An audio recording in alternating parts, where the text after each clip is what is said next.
Hi, my name is Robert Weinrich, and this is my physics video project on momentum. Now, when discussing momentum, there are two very important factors that I feel like I should define before we begin. First off, there's mass. Mass is a measure of the amount of matter inside of an object. This is not weight or volume. It's a measure of how much material actually goes into making up that object. Velocity is the speed and direction of an object. Momentum is the product of mass and velocity. So essentially, momentum is mass in motion. So a bigger mass causing or moving at a higher velocity is obviously going to create more momentum. Now, I have this car here, pretty sweet, and we're going to call this car A. I have this other car here, also cool. We're going to call it car B. Since these cars are about the same mass, we're going to use both these to demonstrate momentum to you today.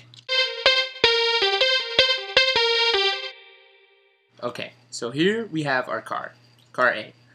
Now, when I put it on the track, stop moving. If it's not moving, then it has no momentum because it doesn't have any velocity. So whatever the mass is, whatever times 0 is still 0. Now, if we act on it with an outside force, say my hand just pushes the car a little bit, making it move. Now that creates velocity, which then in turn allows us to measure the momentum of the car. Okay, now we need to talk about changing momentum. The momentum of an object does not change unless its mass or velocity changes. So, because mass is usually not the factor to change in this equation, and because I don't want to destroy my cool cars, we're only going to talk about changes in velocity. Now, change in velocity happens whenever something accelerates, and the only way for something to accelerate is to be acted on by an outside force. So, in our example here, my hand is the outside force which acts upon the car, pushing it and creating velocity. Right? Well, if we wanted to get this car to go as fast as possible, what would you say? Just kind of fling it like that, right? Wrong. One of the other important factors of momentum is the duration of the force. So the longer I push on the car, the faster it's going to go, even if I'm applying the same amount of pressure the whole time. Now, this relationship that we see between force and time, we call an impulse. Now, it would make sense to cause the greatest amount of impulse if we want to cause the greatest change in momentum. So what we want to do is apply the most force possible for the longest time possible. So to do that, I've set up this ramp here. Pretty cool.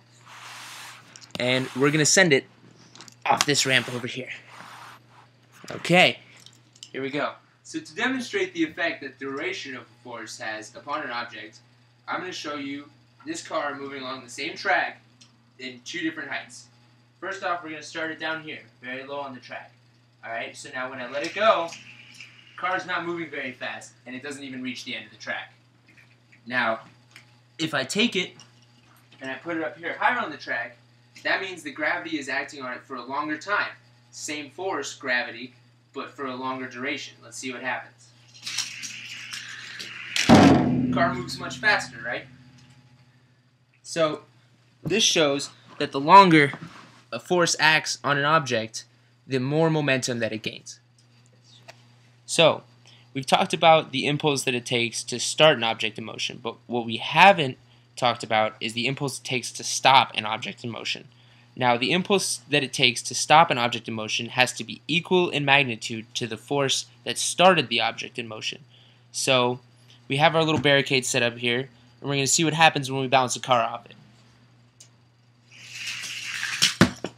Alright, you see, that was a lot of force against the object because it's a hard, solid object with no give.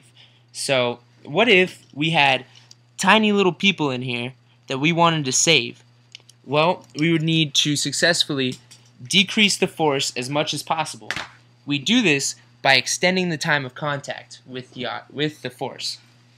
So, we're going to put our pillow here, and what the pillow will do is it collapses inwards, allowing some cushion for the car before its momentum is brought down to 0. So, if we increase the time of impact, we decrease the force, successfully saving our little passengers. Let's see what happens. And there you have it, a nice safe landing. Okay, now we need to talk about the law of conservation of momentum. This law states that in the absence of an outside presence, the net momentum of a system cannot change. So, for this example, we're going to have car A and car B both on the track at the same time. Now, this creates a system in which there are two individual objects. Now, if we create an impulse on one object, let's see what happens. Well, the two cars, let's see what happens. Well, the two cars collide, causing this car to start moving. Now, what happened to the momentum of this car? Well, since the net momentum of the overall system cannot change, that means that whatever momentum is lost by this car from hitting that car is now transferred into the second car, meaning that the momentum is still the same in the overall system, even though the momentum of each individual object has changed. One last thing that we have to talk about really quick is collisions. This is kind of what ties the whole video game design thing into momentum. Basically, there are two different kinds of collisions. There's an elastic collision and an inelastic collision. In our example over there with the Hot Wheels, it's an elastic collision because both objects maintain their shape and there is no real generation of thermal energy. So, what is an inelastic collision? An inelastic collision is, let's say we got car B moving fast enough to destroy car A. Well, we need to know how much damage the mass of car B is going to do to the mass of car A. This is very important because many games nowadays are based on a driving system, and we need to know if the player runs into a wall or if they run into a light pole, if they run into another car, where is the damage going to be done? Where is that momentum going to be transferred to? Because if we didn't have a good understanding of momentum and collisions, then we would just be bouncing off everything in the world, and it would just be a giant pinball game. Also, the concept of the impulse, the force-time relationship, really gives us a good idea of how our character is going to react when certain things happen. Like, let's say we jump off a high building and we land on some concrete. Well, that's going to hurt your character a lot, maybe even kill him depending on how high the jump is. But without a good understanding of momentum, we can't save him by jumping into water. Okay, if we had just elastic collisions, then as soon as he hit the water, he would just bounce right back up. So what the water does is extends the duration of the impulse, successfully reducing the force.